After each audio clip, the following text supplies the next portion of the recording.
अस्सलाम वालेकुम। आज मैं यहाँ इलेक्शन कमीशन ऑफ पाकिस्तान अपनी अपील दायर करने आई हूँ NA 151 की, और मेरे साथ बैरिस्टर तैमूर मलिक हैं। ये भी अपने एडिशनल डॉक्यूमेंट्स फ़ाइल करने आए हैं। इनकी अपील फ़ाइल हो चुकी है। हम इस मुल्क में आइन में और जो कानूनी कार्रवाई है और जो कानूनी प्रोसेस है उसमें यकीन रखते हैं।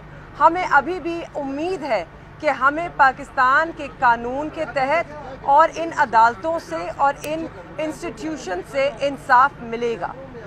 आपके सामने है कि हम इसको धांधली नहीं नाम दे रहे, ये धांधली नहीं हुई है। इलेक्शंस में डाका डाला गया है अवाम के मैंडेट पर, और इस हाईजैकिंग के खिलाफ हम आए हैं इलेक्शन कमीशन ऑफ पाकिस्तान के पास अपने फॉर्म 45 मुकम्मल तौर पर लेकर। हमारे जो ग्राउंड्स हैं वो बहुत ही सिंपल हैं। फॉर्म 45 और फॉर्म 47 में बहुत बड़ा तजाद है। फॉर्म 45 एक हतमी रिज़ल्ट होता है पोलिंग स्टेशंस का, फॉर्म 45 की जमा है वो फॉर्म 47 बनता है। उनमें तजाद हो नहीं सकता। जो इलेक्शन कमीशन या इलेक्शन एक्ट के अपने कवानीन हैं उनके तहत RO के पास मुस्तरद वोट करने की कोई अथॉरिटी नहीं है।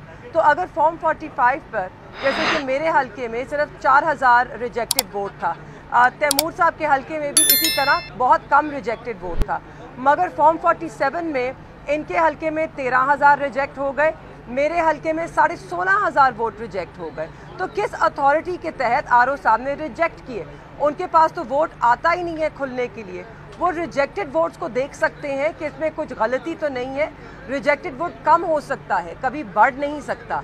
तो हम ये जवाबात चाहते हैं, क्योंकि हमारा मानना है कि ये एक इलीगल कार्रवाई हुई है in violation of the very act of the election act 2017 की वायलेशन, खिलाफ वर्जी हुई है। ECP हमें उम्मीद है इस पर नज़रसानी करेगी और इसको दुरुस्त करेगी। ये अब एक सिर्फ क्लरिकल एरर नहीं है। जो पैटर्न हमारे सामने आया है उससे जाहिर होता है कि इंटेंट मैलिफाइडी थी, और इसलिए हम चाहते हैं कि उसे दुरुस्त किया जाए। शुक्रिया। मैं इसमें सिर्फ मज़ीद ये ऐड करूँगा कि हमने अर्ली हियरिंग की भी एप्लीकेशन दी है। ये मामला जो है टाइम सेंसिटिव हैं। 20 तारीख दी जा रही है। अब जो अपीलें फ़ाइल हो रही हैं ये फ़ाइल हो चुकी हैं उनके अंदर। ये मामला तो आज रात 12 बजे तक इनको बैठ के इसके ऊपर फैसले करने चाहिए।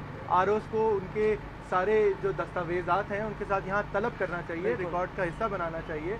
हम दोनों ने ये भी दरख्वास्तें दी हैं कि हमारे ROs के पास जो फॉर्म 45 मौजूद हैं उनको ला कर रिकॉर्ड का हिस्सा बनाया जाए कि उनके अंदर मज़ीद तब्दीलियाँ ना की जा सकें। कोई प्रिजाइडिंग ऑफिसर्स या पोलिंग एजेंट्स जो हैं हमारे हल्के NA 151 और NA 148 के, उनमें तब्दीलियाँ मज़ीद ना की जा सके। तो ये सब अमल जो है ये बड़ी स्पीड से करने की ज़रूरत है। Justice delayed is justice denied. और हम ये समझते हैं कि चीफ इलेक्शन कमिश्नर साहब को इन मामलात को, अगर हमारी बात सुन रहे हैं, आज ही देखना चाहिए, इसमें डिले नहीं करना चाहिए।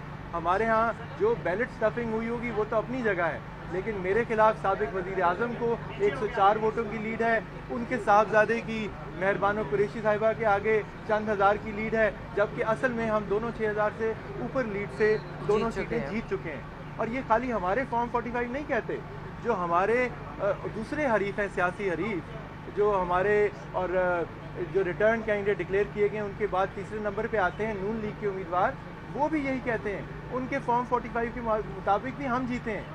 तो जो दूसरी जमात है जो पूरी पाकिस्तान में हमें कह रही है कि हम आपको फॉर्म 45 दे देंगे, उनके उम्मीदवार भी यही कहते हैं कि हम दोनों मुल्तान से अपने हलकों से जीत चुके हुए हैं। तो इन मामलात को देखने की ज़रूरत है। हमें RO के दफ्तर तक रसाई नहीं दी गई, फॉर्म 47 तश्कील दिए गए हमारी गैर मौजूदगी में। मेरे केस में तो फॉर्म 47 दूसरी दफ़ा भी जारी हो चुका है। नवाज शरीफ साहब का और यूसुफ रज़ा गिलानी साहब के लगता है दो साबिक वज़ीर आज़म के हल्के अजीब हैं, जहाँ दो दफ़ा फॉर्म 47 जारी हो चुके हैं। सारा मामला ही गलत है। ये सब वायलेशन ऑफ द लॉ है। और मैं सिर्फ आखिर में ये कहना चाहती हूँ, ना तैमूर यहाँ पर एक लड़े हैं, ना मैं यहाँ पर एक सीट के लिए लड़ रही हूँ। हम यहाँ आए हैं अपने वोटर के हक का दिफा करने। उन्होंने जो हमें वोट दिया वो उनकी अमानत हमारे पास है। हम उस अमानत में ख़यानत नहीं होने देंगे।